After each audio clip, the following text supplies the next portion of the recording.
Hey everybody, what is going on? I hope you guys are all doing well, and welcome to another tutorial video. In this video, I'm going to be showing you guys how you can normalize your audio levels in Davinci Resolve, so let's get right into it.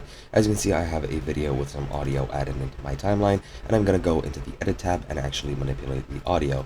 Now, as you can see, they are both linked. I'll just unlink them for the time being, however, you don't need to do that, but all you need to do is select your audio first. Once you've done that, you need to right-click on the audio, and as you can see, you have this option over here to normalize audio levels. You're going to want to click on that, and here you can select your normalization mode and the target level. I'll put the target level at around 3.4 minus 3.4, that should be enough. And the normalization mode, you can select whatever you want. You have Netflix, YouTube, Disney 2.0, Disney 5.1 plus, AgCom, True Peak, Sample Peak program. You can select literally whichever one of these you want. You can play around with them, see which normalization fits you best.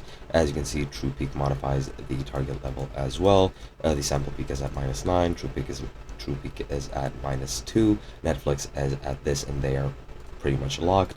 YouTube is also locked, as you can see, Disney as well. You can play around with them and see what fits you best, but once you select your method, you just click normalize, and as you can see, that normalizes the audio and changes the sound waves.